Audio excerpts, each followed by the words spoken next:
کہ قرآن کو رسپیکٹ دی جاتی ہے. بے شک انٹرنیشنل لینگویج میں بھی جب اس کا نام لکھا جاتا ہے تو اس کو حالی قرآن لکھتے ہیں. اس کتاب کو دنیا بھر میں رسپیکٹ دی جاتی ہے. اب مسئلہ کیا ہے، ہندو ہوں سکھ ہوں وہ اس کتاب کی عزت کرتے ہیں. میں نے بہت سارے ہندوؤں کو دیکھا ہے کہ وہ بھی اس کتاب کی رسپیکٹ کرتے ہیں، چوم کے اس کو رکھتے ہیں اچھے طریقے سے. اور بڑے سارے فلاسفرز ایسے ہیں جنہوں نے قرآن مجید کو پڑھتے ہیں، اسٹڈی کرتے ہیں. اور بڑے سارے پڑھے لکھے لوگ انٹرنیشنل لیول پر فلاسفرز اسکالرز جو ہیں وہ قرآن مجید کو پڑھ کے مسلمان ہو گئے. حضرت عمر رضی اللہ تعالی عنہ جو خلیفہ ثانی ہوئے ہیں، جن کے بارے میں نبی پاک صلی اللہ علیہ وسلم نے فرمایا کہ میرے بعد اگر کوئی نبی ہوتے تو حضرت عمر ہوتے.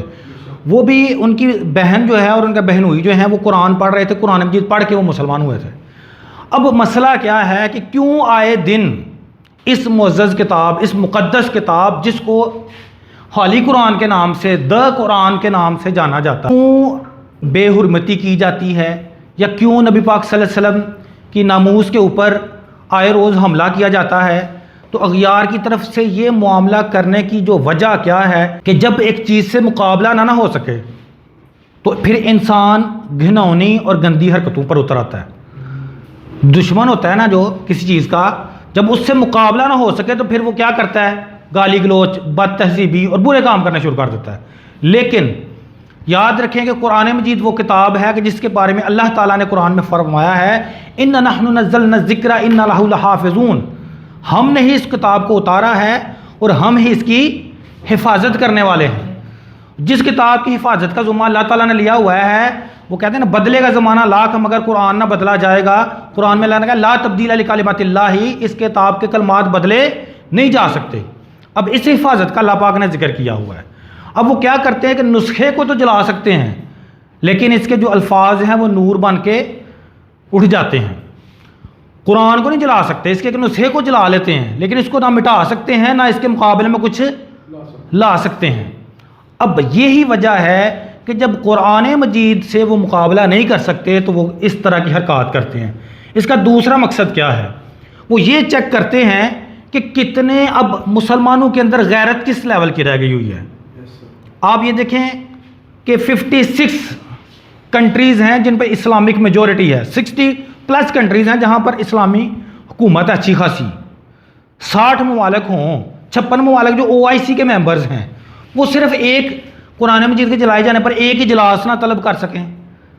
چلیں اقوام متحدہ جو ہے اس میں 196 کنٹریز، اس میں مسلم بھی ہیں ہندو بھی ہیں.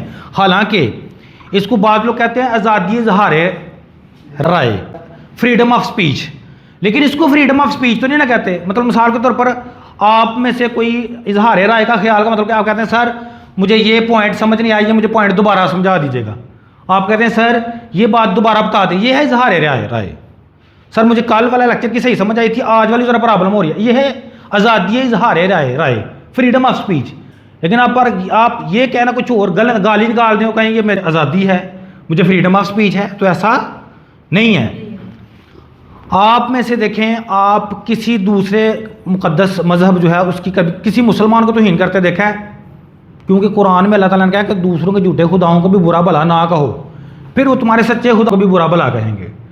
حالانکہ عیسائی بھی اللہ کو خدا مانتے ہیں، یہودی بھی اللہ کو خدا مانتے ہیں، مسلمان بھی اللہ کو خدا مانتے ہیں، دوسرے مذاہب بھی ایک خدا کو مانتے ہیں، خدا کو ماننے والے ہیں لیکن وہ اپنے نام الگ الگ ہیں ان کے. تو مسئلہ یہ ہے کہ اسلام بڑی تیزی سے پھیلتا جا رہا ہے. اس کا بدلہ کرنے کی کوشش میں ان کو چیک کرنے کے لیے وہ کیا کرتے ہیں؟ وہ اس طرح کے معاملات کرتے ہیں. اب ہمیں اس کے بدلے میں کیا کرنا چاہیے؟ ایک سوال پیدا ہوتا ہے کہ چلیں ہمارے حکومتیں نہیں بولتیں، OIC نے اجلاس نہیں بلایا، اقوام متحدہ میں بات نہیں ہوئی، کسی ملک نے اس پر کوئی ایکشن نہیں لیا، انفرادی طور پر پبلک نکل کے احتجاج کر رہی ہے اور جو زیادہ احتجاج کرے اس کو پکڑ لیتے ہیں. اچھا اب ہم کیا کر سکتے ہیں اس کے بدلے میں؟ ہم یہ کر سکتے ہیں کہ جتنا وہ اس طرف جاتے ہیں نا، ان کا مقصد ہے کہ اس کو ہم آپ کے دلوں سے مٹانے کی کوشش کرتے ہیں. جتنا اس کو دبانے کی کوشش کریں گے انشاءاللہ اسلام اتنا زیادہ ابھرے گا. اب وہ قرآن کو اگر جلانے کی کوشش کرتے ہیں تو ہم اس کو پھیلانے کی کوشش کریں، ہم اس کو زیادہ سیکھیں.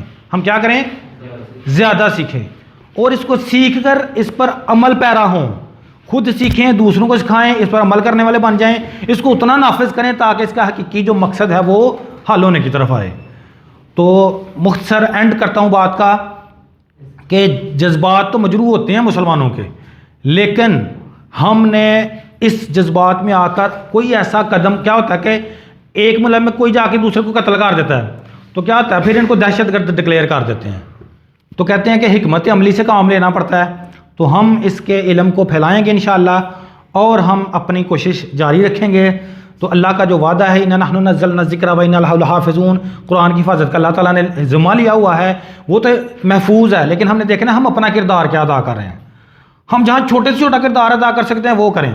ابراہیم علیہ السلام کی جب آگ میں جب پھینکا گیا، نمرود نے آگ میں پھینک دیا تو ایک فاختہ اپنے منہ میں ایک قطرہ پانی لے کر آ گئی اور وہ پانی سے بجھانے کے لیے آ گئی۔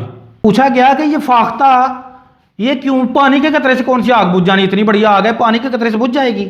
تو فاختہ کا کہنا یہ تھا کہ میں چاہتی ہوں کہ میرا نام اس وقت کی اس مخلوقات میں شامل ہو جائے جنہوں نے آگ تو نہیں تھے بجھا سکے، لیکن آگ بجھانے والوں میں کوشش کرنے والے تو میں شامل تھی۔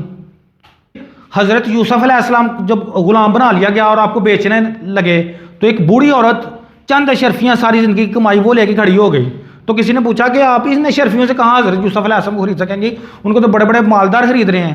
تو انہوں نے کہا کہ میں کل کو بروز قیامت کہوں گی کہ جب نبی کو بیچا جا رہا تھا اس وقت میں خرید کے آزاد کرنے کی کوشش میں شامل تھی۔ آپ کا یہ سننا اور میرا قرآن کی شان میں بولنا ہمارا مقصد کیا ہے کہ ہم ایک آواز تو پہنچا سکیں اپنی۔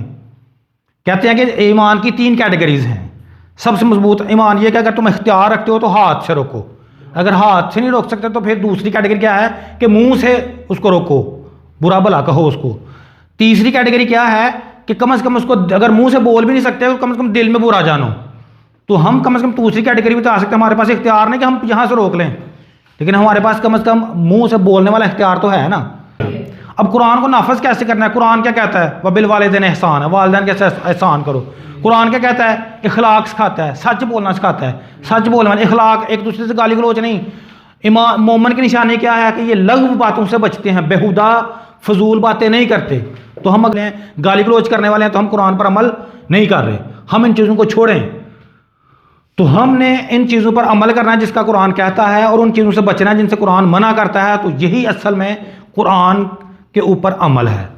تو انشاءاللہ اس کے لیے جہاں جہاں ہو سکے گی ہم اپنی کوشش کریں گے انشاءاللہ۔